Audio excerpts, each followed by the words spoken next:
Good morning, my name is Lorrie. Welcome to my channel, We Are Quilters.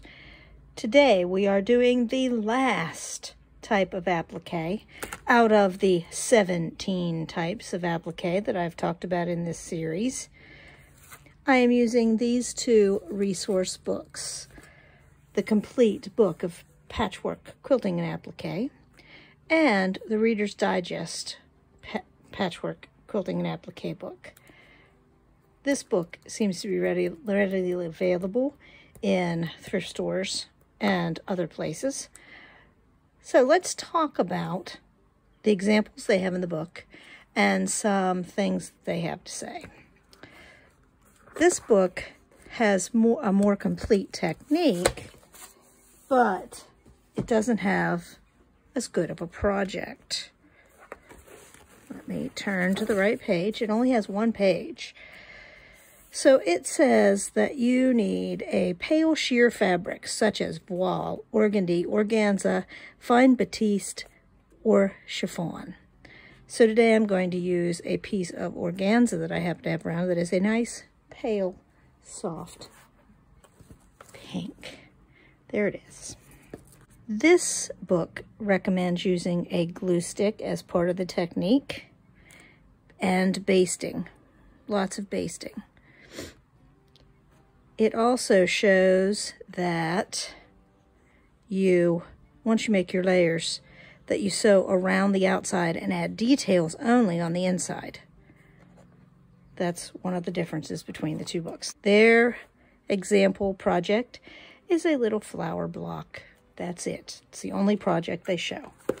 Let me show you the other book. In this book, find the right page. In this book, they have a wall hanging that is made using this technique. They also use trapunto for these vines, which is not applique. It's basically stitch and stuff. So I will not be talking about how they do the trapunto, but they use a sheer fabric on top. So it mutes the colors. Instead of having them be bright and bold, it mutes the colors and makes them soft and pastel. In this picture, let me zoom in a bit, it shows stitching on top of the shape with a matching thread and then an outline stitching to make it stick out and stand out more. So they do more stitching in this book than the other book. So let's share some examples and other things. Let me clear this away and get some materials. Both books suggest you use a base, a broadcloth, which is a mixed blend polyester or cotton, or something else. I am using a muslin. Something sturdy is what they suggest. And then you need a sheer layer on top. And I'm using this sheer pink organza.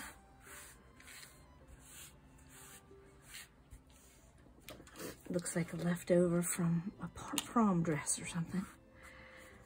So I think I would like to addition some fabrics to see what shows up through this.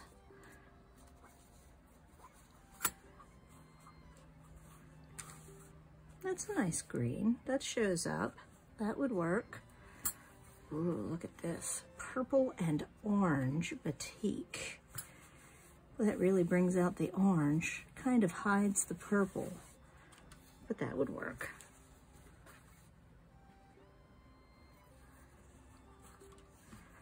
This piece of fabric could definitely need some toning down.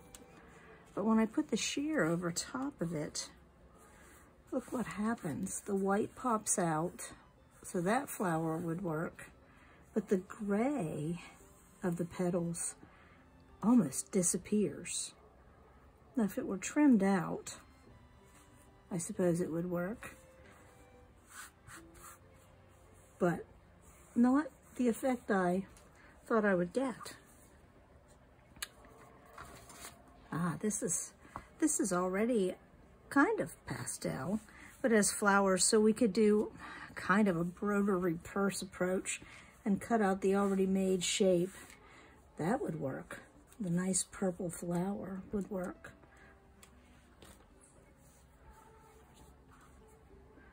Something to consider. Oh, a scrap of a handkerchief. Now, as I was looking at this technique, because you're sandwiching your fabrics between two layers and you're really not handling them, that would work very well because the white stands out very nicely and the red. You could use some things that you wouldn't traditionally use in applique. Like this material is fairly thin. It feels like a Dollar Tree version of a handkerchief. But it would work here because it doesn't matter. I think you could even get away with using things like a chip bag. Because if you're not sewing through it, you would get some good texture. Of course, you'd want to clean out the inside. And you get some good color. You could even use the inside of the chip bag to get a different effect. Because you don't have to necessarily sew through it. You could just sew around it. And if it lays flat, that's all you need. So now that I've auditioned some fabrics, I think I'm going to lay out a sample block.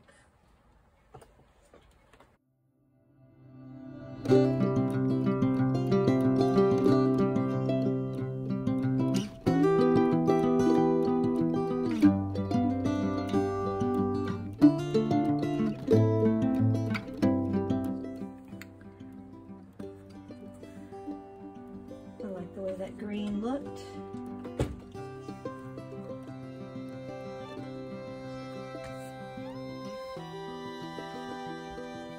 I'm giving these a little press before I lay them in there. And then I've cut some shapes from that handkerchief that I think would work very well as a flower.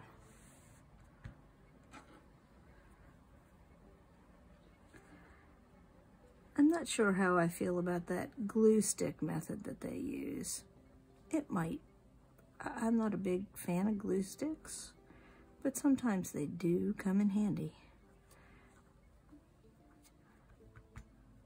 Remember, lying flat is what you really need.